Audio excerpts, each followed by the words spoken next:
All right, please welcome the man, the artist that is currently nominated for an Academy Award, right, in the movie that's currently nominated for the most Academy Awards ever. Please welcome the one, the only Delroy Lindo.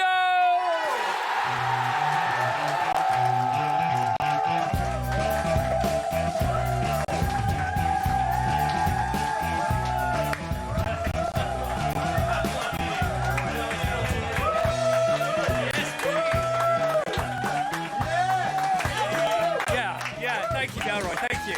Thank you for already putting up with our nonsense. That's all right. Okay, this is how we roll. How are you, my friend? I'm well, thank you. Congratulations on everything. I really appreciate Oh, my goodness me. Thank well, you. Here we are in Southwark, a couple of miles up the road, Lewisham, of course, where you started in that first play as a 5-year-old in the Nativity. You've been doing your homework. Look at you. Yeah, and here we go. 63 years on, you're up for an Academy Award. All we need to do is talk about what happened in between. Cool. Is that all right? How much time do we have? Yeah, we have as much time as you darn well like. I mean, what a journey, my friend. What a journey. First of all, tell us that lovely story, if you don't mind, about how you found out about the nomination. I did not watch the live telecast, and my phone rang, and it was my son. And I don't know if I can curse on this show, but he said... I would prefer it if you didn't, but... Okay, no. Then I will... I mean, you can. No. Nobody's going to stop you, you know. My son said, "Dad, you got that? Beep, beep." Thank you very much indeed. Yeah. So really, he said, "Man, you got that? Beep." So yes. And you sort of were the last person that expected the nomination. I was not 100% confident. Right. And it's been an interesting journey in that regard. And I actually spoke with a critic about this. And what he explained to me that when I didn't get included in the nominations by the various guilds leading up to the Oscars, the wind starts to kind of blow in another direction, yeah. right? And his take on it was, if I hadn't gotten nominated for Five Bloods a few years ago, this being a very different part and less screen time, candidly, he felt not sure. So I was not 100%. Which, I mean, now as it's turned out as it has, that's sort of a very fortuitous sort of mindset to be in, isn't it? Because it's all the more surprise. Well, that, and he also kind of articulated to me, he mentioned to me the various people in the past who have also not been nominated by the various guilds and been nominated for Academy Awards. Yeah.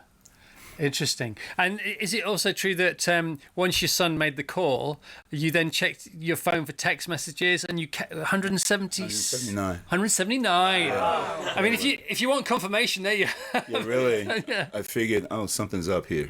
Wow, 179. 179, yeah. I mean, have you had days like that in the past where things have happened in your life and you've had loads of people congratulating you on things and jobs, but yes. Not to that extent? Though. Not to that extent.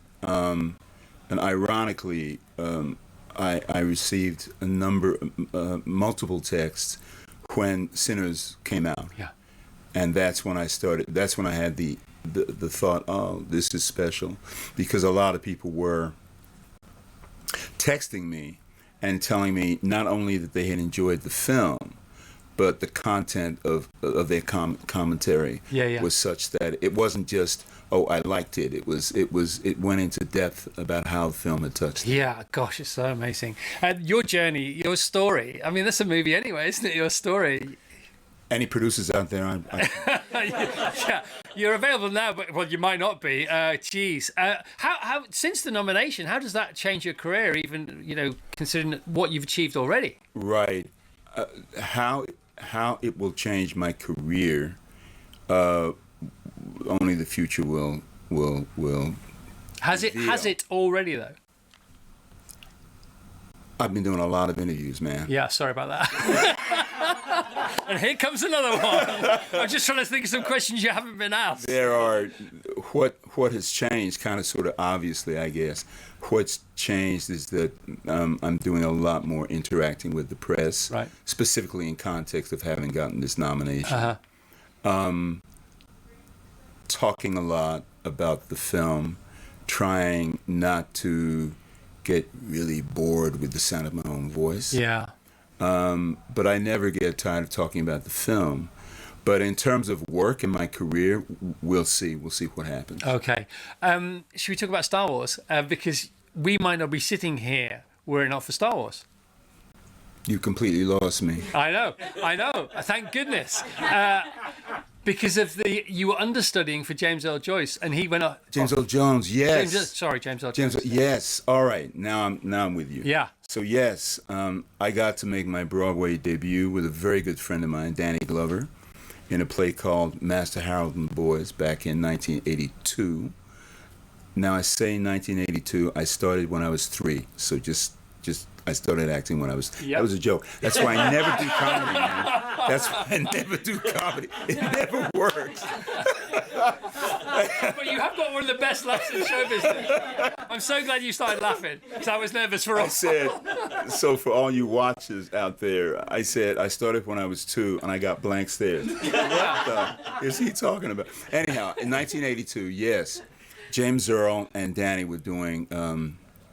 He's playing Master Harold and the Boys in Athol Fugard on Broadway. And James Earl had to go out to Los Angeles to do some ADR, some additional dialogue recording for Star Wars. Yeah. Darth Vader in Star Wars. And that allowed me to make my Broadway debut. God bless George Lucas. God bless George Lucas. God bless James. God bless Darth Vader. All of it. God bless. Let's talk about God. Let's talk about those 3 divine interventions when you were seriously considering giving it up. Even though you'd worked, you'd earned some money, you'd done the play, and you're in New York, and you literally you say. I wasn't considering. But please, you finish. No, go ahead. Well, I wasn't considering giving up. You're a bit down then. I was down. Yeah, and I needed a break from New York City. You needed a sign. Well, I got a sign. What I needed at that point was, what I felt I needed at that point was to get out of New York for a while. I was just overloaded and things were not. You were over New Yorked. I was over New York. I was New Yorked out for a second.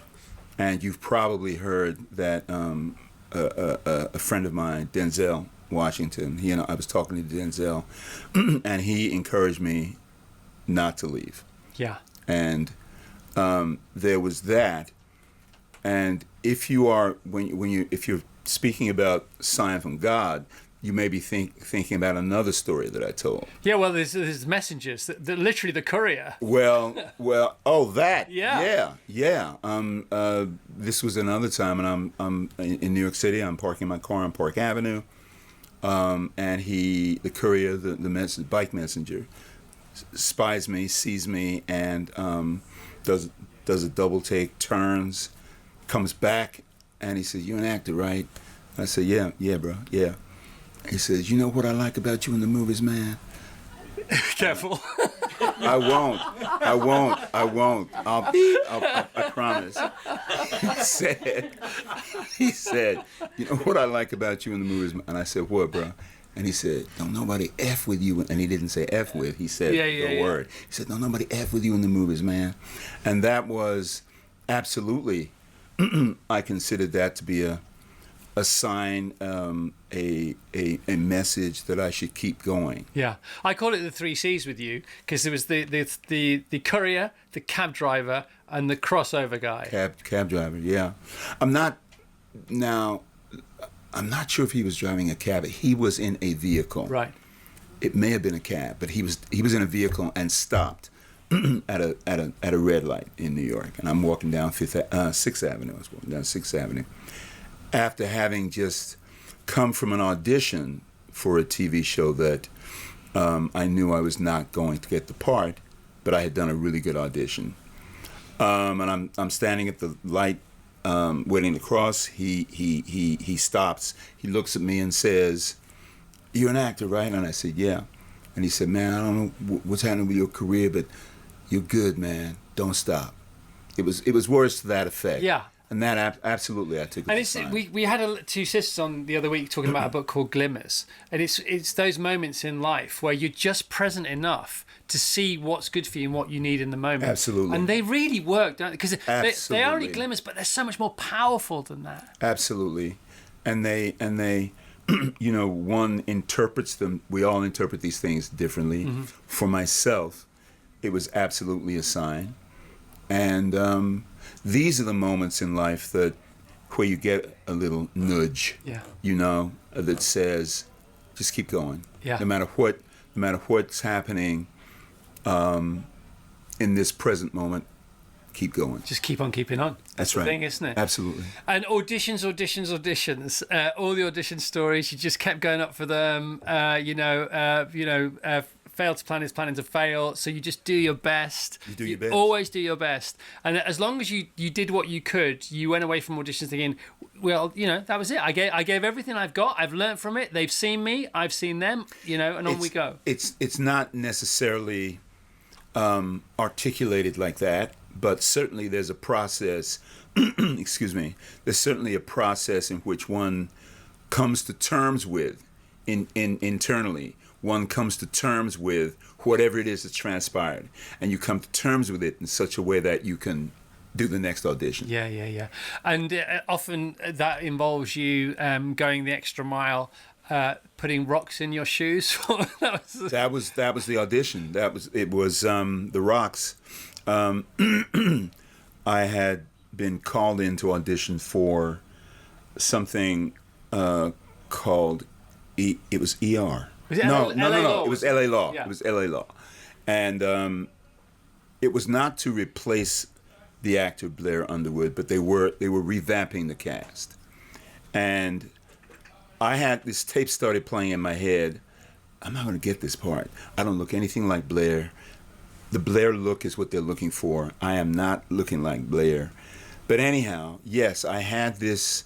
The part that I was auditioning for was a character who was described as, he just was, I don't remember exactly how it was described. He had Jumpy, maybe. He had a strange relationship to the world, and he was very, very agitated.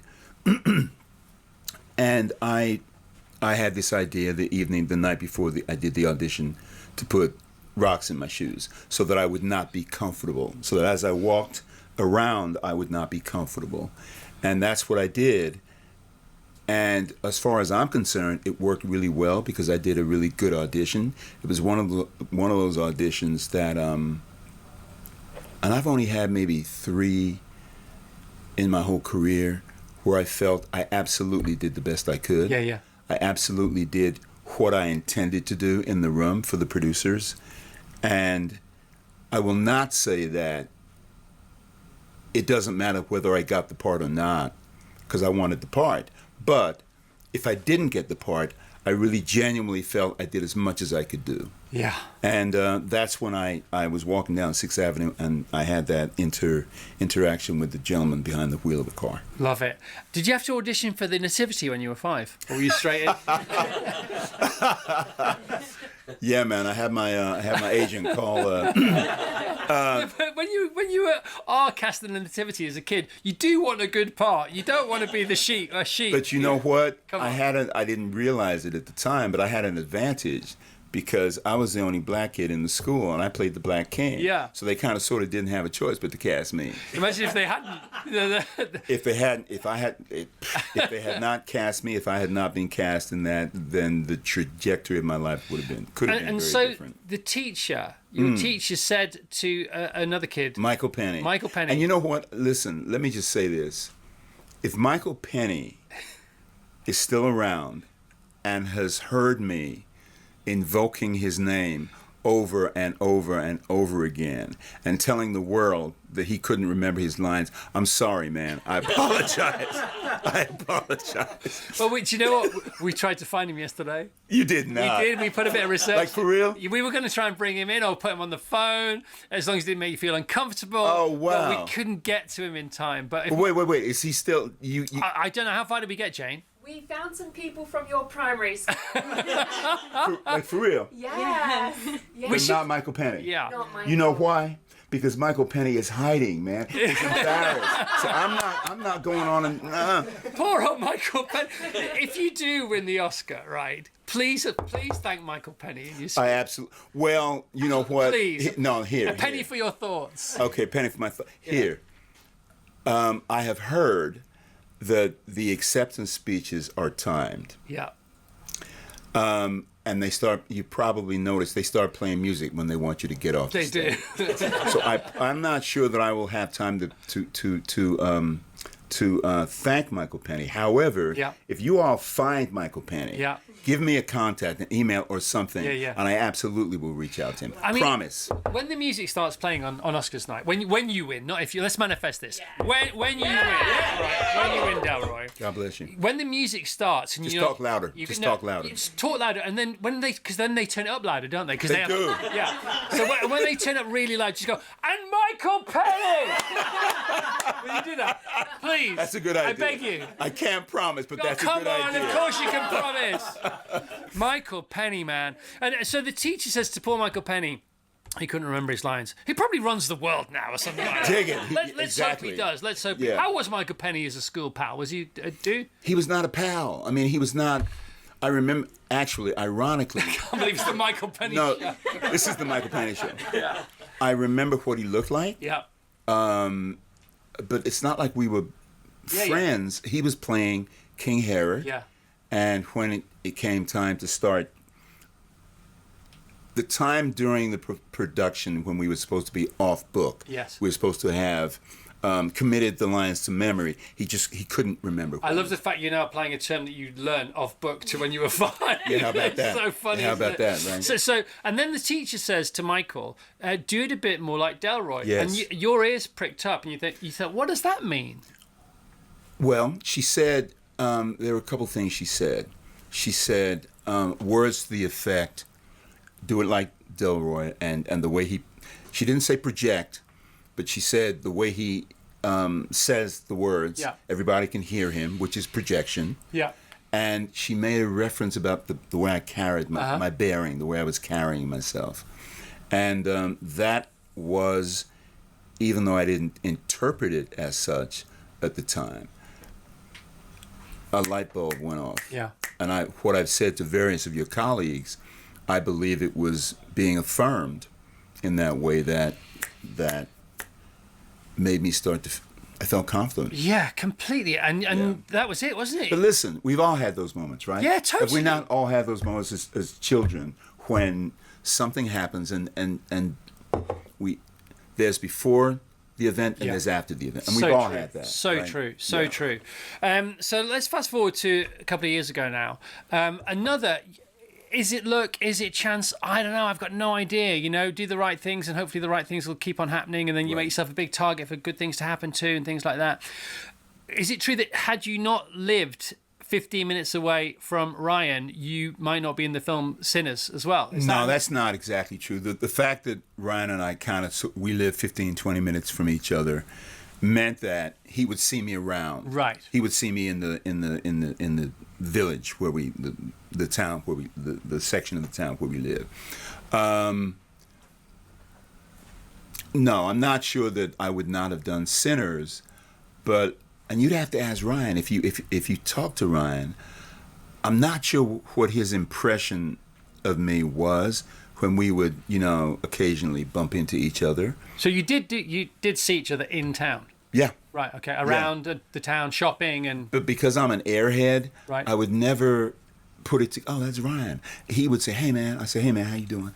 And I never put it together. Oh, that's Ryan. yeah. Because I'm an airhead. You probably knew subconsciously, maybe. Possibly. Yeah. But you've heard the story about him emailing me. Yeah. No, I'm sorry. He texted me. Random stuff. Random. At one point, he had asked me for my number, and I had given him my number. Yeah. And I received a text asking me if I played piano. Mm-hmm. And I referenced this film Crooklyn that I did back in the early 1990s. And I said, no, I don't play piano, but I did a lot of instruction when I was preparing to do Crooklyn. So it's not necessarily a question of were we not neighbors, I would not have done the film. Because the thing about Ryan, he's made it really clear to me, and this is such a beautiful thing for me to have, memory for me to have. He said when Malcolm X came out, which is 1992, he went with his dad his dad took him to see Malcolm X, and he remembered me from the film, and he's talked about the impression that my work in that film had on the film as a whole, but also the impression that my work specifically had on him. Again, formative years, forming those foundational, pillars. Absolutely. Within you. Absolutely. So your reply was, no, I don't play the piano. so he's, but of course you have to. You say that you've said it about Sinners. It's one of the hardest things was you're getting a sort of believable relationship with the piano. All day long, absolutely. And it's a different part of the brain. Yeah. I mean, as I was working, because I had a lot of wonderful instruction from wonderful musicians in, in New Orleans. And as I was doing these various keyboard exercises, and not infrequently, I understand it's a double negative, but not infrequently, my brain and my body were not in sync. And I recognized that this is requiring of me literally a different part of my brain to make that connection. Yeah. And it was challenging. It was challenging. But it's interesting, isn't it? Because when I heard you talking about that, again with Denzel, that amazing interview that's online, you and Denzel talking together. Yeah. And he's never done that before, has he? He did that He for you as doesn't a do pal. that. He does not do that. He did it for me as a By the way, pal. I love the sweater you're wearing. Oh, thank you. That's such a cool sweater. You know where I got that sweater? No, I want to know. Edinburgh, Scotland. No way. Yes, Because way. did you match the trainers as well? No, I did. And because of this. What kind of question is that? Of course I did. Well, because I wouldn't, because look at the way I'm dressed. But and you had the sinister. That was a very cool look, my friend. Very thank cool you. look. Thank you. No, you were talking about that, and as you were talking about it, I thought, yeah, because obviously in this job, I meet a lot of musicians, a lot of actors. You do in this job. Okay, a lot of got you. actors and a lot of comedians, right? Got you. And it's when comedians are around, it doesn't matter if there's 1,000 other people. Comedians tend to go to other comedians, and they have this relationship, which comes from a different part of their brain, which No we question. don't have. And No musicians have it. Right, and musicians love to be with actors and comedians, but when comedians talk to comedians, musicians talk to musicians, it's like listening to a different language. And I think actors have it with other actors. I agree with you. That's what I've seen. I agree with you. And I'm recalling, as you're speaking, going all the way back to Crooklyn. When Spike asked me to do Crooklyn, I had a conversation with Terrence Blanchard, the brilliant Terrence Blanchard. And I said to Terrence, okay, in terms of the creative process, Terrence, what in your experience is the difference between actors and musicians? And I don't remember what he said, but I remember thinking just what you said. It's a different process. It's a different communicative process between musicians, actors. Yeah. It's very different. It's so interesting, isn't it? It's so interesting. Dancers also. Yeah, well, I think it's like-minded creative people. Yeah. And Bradley Cooper, for example, Star is Born. So Bradley Cooper famously has said that he'd never sung in public before A Star is Born, which is incredible when you think about how he sings in that movie. And he says to this day, God bless him, because he's so respectful of musicians, that even though he smashed those songs, and has performed in front of millions of people on the TV at various events, he's still not a singer. He's still not a musician. He's an actor playing a singer because he doesn't have that bit of the brain. That's right. And from a respect point of view, that's amazing. From a sort of self-observed point of view, that's amazing. Mm-hmm. You know, and you've been in the same kind of And smart and respectful. really smart. I mean, that's the most important thing. Yeah. You say that we meet your character, Delta Slim, in Sinners. He's not a drunken bum, but he's a pretty drunk musician on the sidewalk. Self-medicating. Yeah, self-medicating. Self-medicating. Yeah, and then we see his journey in the film from that sort of porch, sidewalks, veranda kind of situation to being the gatekeeper for his kith and kin. And Now, question, are you interpreting it like that? Because that's a great way to interpret it. Are you interpreting it like that, or are you just copying off of things that I've said? a bit of both, if I'm being honest. Fair enough. Yeah, I'm Fair just enough. being like a guided meditation. Yeah. Sometimes I need a bit of guidance. Sometimes I go off piste. Right, you know, right, but I'm right, happy to right. take your lead on that. I mean, No, why no, wouldn't I? but please finish. Go ahead. So no, and the thing that I've read about you say, I've never heard you say it, but read about you saying is the moment, the profound moment in the movie where your Delta makes a speech, and within that, people, not me, other people have seen the genesis of the birth of the blues. Yeah. Can you just speak to that a moment, if you don't mind? I don't mind, because it's. I never get tired of talking about this. The only thing I don't want to take away from how special it was, but the moment that you're referring to is the moment at the end of the monologue in the car. And we had done 6 or 7 takes of that scene. And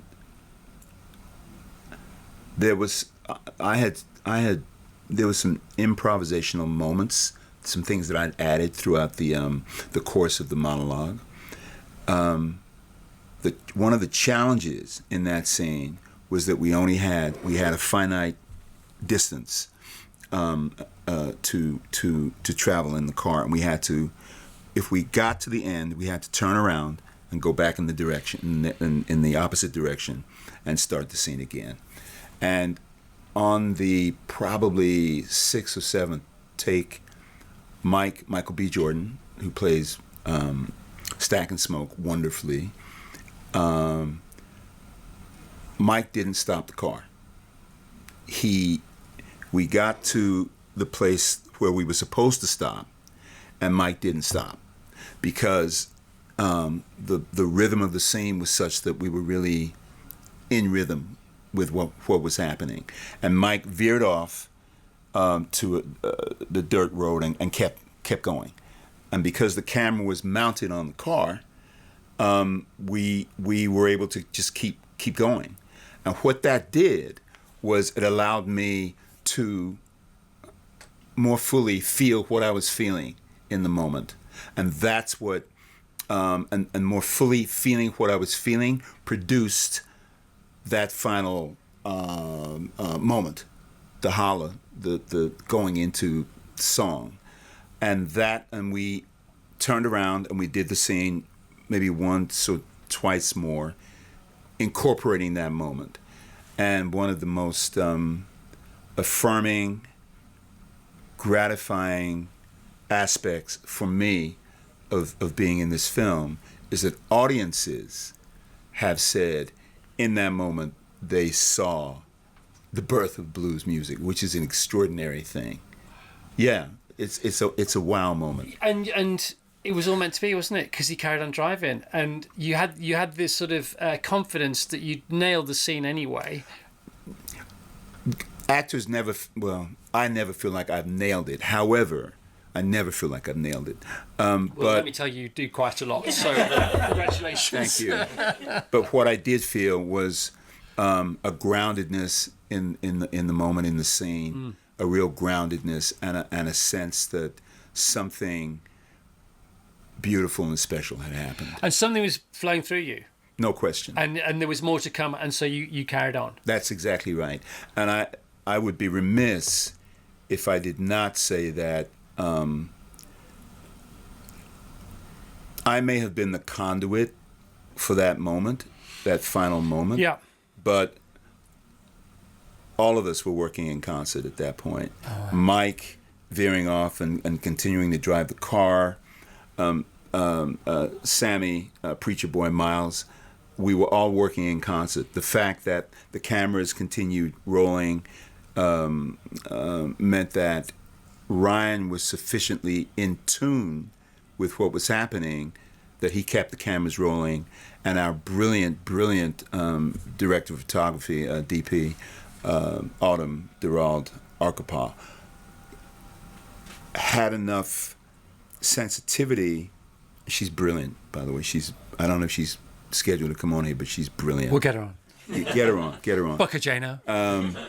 That her sensitivity was such that she captured the moment beautifully. So we were all working in concert. And when it happens like that, when the stars align, and by the way, how many stars had to align to get to that moment, day, the mood on set, the makeup, how long it took, when it all of it. That's never not going to happen, that, when it's so meant to happen. It's so meant to happen. It's just, it's in the pocket, it's locked in. Yeah. And it's captured on film forever. And all you've got to do is get out of your own way. We've all got to get out of our own way and let this thing happen here. This guy's a philosopher.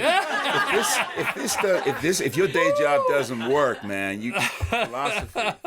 It's funny, isn't it? What a side hustle we're having today, aren't we? Both of us between us. By the way, the juice joint. Who doesn't want to have a party there, man? I mean, come on. What was it? Did you have the party? You know, when the camera stopped rolling, that we hoped you did, because we would have done. No, because But wait a second. But listen. Yes. Something better was happening. Okay. Than a party. Something better was happening. What was happening was we were so locked into the work, and Hannah Beecher, our brilliant production designer, created a space in which we could all do that wonderful work. Yeah. So in a sense, it was better than a party. I know what you mean. You know what I mean? Yeah, we were talking about this. A friend and I were talking about this yesterday, about the fact that when you've got a job like ours, because we're so blessed to have a job like ours, All day long, absolutely. Sometimes when the job finishes, you know, whether it's a late night TV show or a great day's shooting, you carry it because you're in such a good mood. You go, all right, let's go and have a drink, let's go and have a meal, and you try and out party the party because the party is the work. The party is the work. Well put. Yeah. He's a philosopher. You all should get T-shirts. The party is the work. The party is the work. I'm going to just drop the mic there. I'm going to leave this interview there because I'm really happy with the way this has ended. How busy are you between now and the night? Busy. Yeah, busy, man. A lot of interviews, a lot of appearances, some other awards, events. But it's really okay. I'll tell you what you can do before you go, if you don't mind. Can you give us 30 seconds for the Canadian Tourist Board? Because you spent some time in Canada. Let's do Lewisham. I can do. I'll do Lewisham. Right. So you do Canada, San Francisco, Oklahoma. Go on. Why should we visit? Why should we visit Canada? All right then. Canada. This is what I will say. I'm not sure I'm going to directly answer your question, but this is what I would say about You can Toronto. do what you like, by the way. I was asked many years ago what Canada means to me, and what Toronto. I was in Toronto, Canada, and Toronto became a sanctuary, a safe haven for my mom, and I will always cherish what Toronto gave to my mother, and by extension, me. So if you're looking for sanctuary, I guess go to Canada. Yeah, specifically That's a stretch, Toronto. Right? That's somewhat of a stretch. Yeah, other But, Canadian towns and cities are available. Right, San Francisco. San Fran. Oh man. How old were you when you landed in San Fran? So listen. I'm not going to answer that question. I'll tell you why. No, I'll tell you why. You weren't like this with Denzel. I got news for you, man. You're not Denzel. Yeah, okay. Right. Just so you know. Because I thought I was. Yeah, I could tell. So listen, the reason I'm not answering that question is because you've probably heard that I'm writing a memoir, and all will be revealed in the memoir. So it's a plug for my book. Plug. What's it going to be called? I can't tell you that. What? Actually, there's a working title, but I'm fairly positive that when the book is published, it will have another title. What about Wise Man? Because you started as one of your still ones. That's good, but what I have is better. Okay. But listen. Shooting the breeze with you. He's getting a bit sticky at the moment. But the reason I'm not answering the question is because I want to save some things for what. All right, just tell me when you landed there. How old were you when you landed in San Fran? You just asked me that question. He's not as slick as he thinks he is. Yeah. No, but what year was it? Sorry. 77. 77. So 77. Yeah. So that was sort of. So wait a minute. You just put it together. He was born in this. Yeah. Duh. So Star Wars and Jaws was all around at the time. After. So the Star Wars thing was after. Yeah. When I was 1982. No, but the movie was out. Star Wars was 77, wasn't it? Yeah. Star Wars, because it was a great. 77 was a great year for the Oscars, wasn't it? Amazing year for the Oscars. I have no idea. I think it was like Close Encounters. Yeah, it was a big. That 77 was not One Flew Over the Cuckoo's Nest? May well have been. Yeah. Did it win was? Best Picture? It was? Nice one. Wow. So I've forgotten your question. Doesn't matter. It was rubbish anyway. Oklahoma. Why should we go to Oklahoma? You've lost me. I've never been to Oklahoma in my life. Don't you live in Oklahoma? Oklahoma? No, Oakland. I think I may have referenced you meeting Ryan in Oklahoma earlier on. No, Oakland. Oakland. Yeah, Okay. Oakland. Why should we go to Oakland? Oakland is a very hip city. Okay. Oakland is perhaps somewhat in the shadow of and I'm saying shadow in quotes, Right. of San Fran, but I happen to feel that Oakland is a really interesting city. A lot of people who can no longer afford to live in San Francisco have moved to Oakland. Right. So culturally, it's very rich. There's a huge spoken word tradition, spoken word / hip hop music tradition in Oakland. There's a vibrancy. If you want, anybody who wants to visit the Bay Area, the San Francisco Bay Area, and get a different experience from San Fran, because they're very different cities. They're very close together, but they're very different. If you want a different flavor, a different sense of the Bay Area, absolutely visit Oakland. And do you go and see the Oakland A's? Have I got that right? You do have. I'm not a baseball fan. Because the Moneyball is based And on also, the Oakland A's. Moneyball is based What a on movie, by the way. But tragically, Yeah. the A's have left. They're no longer in Oakland. I didn't know that. And yeah, man, and that's a tragedy. I will say this: the A's left, the Warriors, the basketball team, the Golden State Warriors left, and I will say this: the tragedy of our ball teams leaving is that, and this is another plug for Oakland, the best fan base in the world. They're fervent about their teams. Even when the teams are losing, they are fervent. And it's really a tragedy that the ball clubs left. All right, hang on a second. Okay, we can finish with this. Are you ready for this? Because you just reminded me of something. Because you're not a baseball fan, but you're a massive football fan. I am. And you're a Man United fan. And Man United have just turned it around, haven't they? Yeah. Come on. What do you I will say this. You go ahead. I will say this. Yes. I will say humbly, it's a good thing. I'm sorry, but it's a good thing that Ruben Amorim is no longer there. Yeah. And we see the results. Yeah, 3 on the bounce, man. Right? We see the results Michael like Carrick. immediately. Have you been to see them? I saw them in San Francisco, actually. Wow. I saw that. They do I that, saw don't that. They do. They got those cheeky tours. There was this preseason Yeah, a couple of American years ago, tour. wasn't it? That's right. Yeah, I saw Liverpool them went and- beat Real Madrid. What a laugh. It was when Anthony Martial was still playing. Are you looking forward to the World Cup? I am. Yeah? I am. I hope I can get some tickets. I think you might be all right if Man United are watching. I can't tell you what a joy it's been to Thank meet you you. so Thank much, you so much for being here. I really and appreciate a story that started down the road, and now look where we are. Indeed. It doesn't have to be bad to be better, does it? Philosophy. I had to get one more in. No, and I want to say to all the kids in Lewisham, I want to say to all the kids in Lewisham, all the kids who are between Lewisham, Southeast London, and South Texas, and every place and every points in between. The fact that I'm sitting here talking to you, you would be surprised the distance between Lewisham and my sitting here is not as distant as you think. So whatever your dreams are, hold on to them. Because my having had a dream of being an actor when I grew up is what's caused me to be sitting here right now. Yeah, and you still get to play. I do. All right. I do. Let's hear it for Delroy Lindo. This gentleman is currently nominated for an Academy Award in the film that is currently nominated for the most Academy Awards ever.